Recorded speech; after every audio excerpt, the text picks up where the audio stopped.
Il fallait donc l'éliminer avant, ou perdre le contrôle total de l'Afrique. Voici toute la raison qui guida la France, les États-Unis, la Grande-Bretagne et leurs alliés dans leur campagne contre Kadhafi. Monnaie, Fonds monétaire africain, Banque centrale africaine, télécommunications, transport, États-Unis d'Afrique.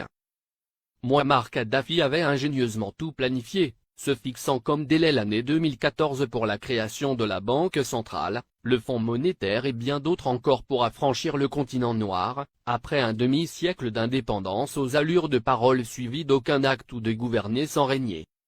Après avoir émis l'idée en 2000, lors du sommet de l'Organisation de l'Unité africaine, il a obtenu la création de l'Union africaine quelques années plus tard. Le guide libyen pousse le bouchon plus loin. Satellite africain et Afriquia, deux idées concrètes pour l'unité.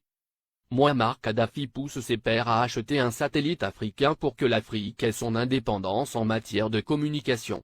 Il préfinance cet achat avec plusieurs centaines de millions de dollars américains. Il s'est dépensé sans compter. Ainsi pour acheter le satellite africain, il a mis 300 millions de dollars sur la table, témoigne Moustapha Cissé, ancien ambassadeur du Sénégal en Libye, et ex-conseiller spécial de l'ex-président sénégalais Abdou Diouf, en charge du monde arabo-islamique. Le guide de la Jamaïria libyenne offrit ainsi Rascom CAF 1, le premier satellite de télécommunication entièrement dédié au continent africain et ses îles. Il a été mis en orbite le 20 décembre 2007. Cela a été le premier lancement de l'histoire pour tous les pays africains. Kadhafi lance également la compagnie de transport aérien, Afriquia Airways, qui assure la liaison entre les capitales africaines et régions du continent. La compagnie offrait 4 vols réguliers entre Tripoli et Dakar, Abidjan et Le Caire, et bien d'autres.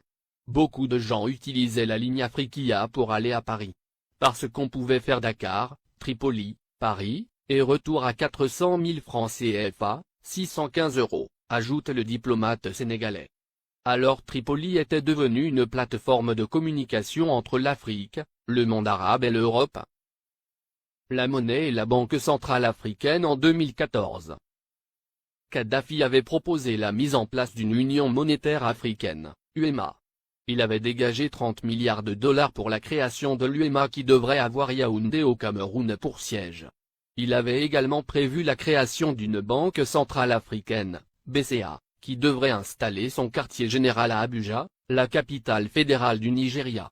Il était question que cette banque africaine commence à émettre une monnaie africaine à partir de 2014. Ce qui ne plaît pas aux Occidentaux, parce que ça nous permettrait de nous passer du franc CFA, et des autres monnaies qui ne font que briser nos économies. Kadhafi avait une politique africaine très dynamique. Du Sénégal au Tchad, en passant par la Guinée, la Côte d'Ivoire, le Ghana, le Libéria, le Bénin, le Togo, le Nigeria, le Niger, le Mali, etc.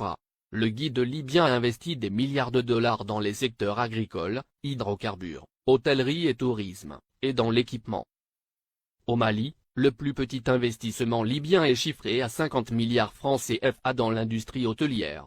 Ces investissements libyens dans l'hôtellerie sont estimés à plus de 50 milliards de francs CFA, a déclaré Oumar Balatouré, directeur général de l'Office malien du tourisme. Plusieurs autres centaines de milliards ont été investis dans le secteur agricole. Pour les Maliens, Kadhafi est un homme qui s'est engagé pour la cause africaine. Le Conseil national de transition, CNT, est considéré au Mali comme un organe rebelle soutenu par la communauté internationale.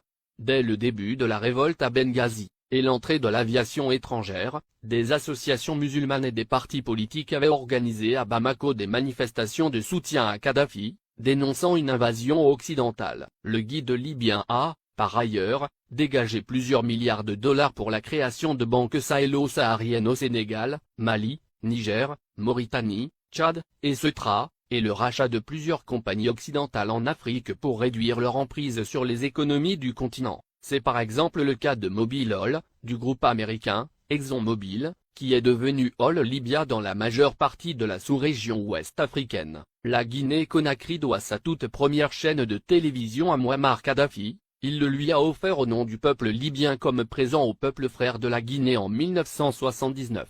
Il a également équipé l'armée guinéenne, de l'armement lourd aux uniformes des soldats pendant plusieurs décennies. Sans compter un appui financier gigantesque. La vie des Libyens de l'ère Kadhafi. 1. La Libye était le dernier pays sur la liste des pays endettés, la dette était à 3,3% du PIB, en France, elle était à 85%, aux USA à 88,9%, au Japon à 225,8%. 2. L'électricité à usage domestique était gratuite. 3. L'eau à usage domestique était gratuite. 4.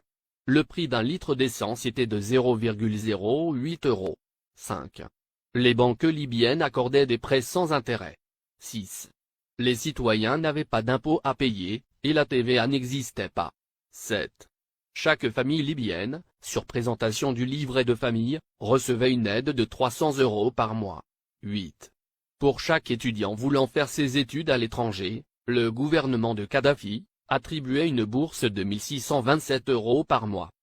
L'ONU, la France et les USA ont bombardé la Libye pour défendre leurs intérêts, objectif principal, détruire la création des États-Unis d'Afrique.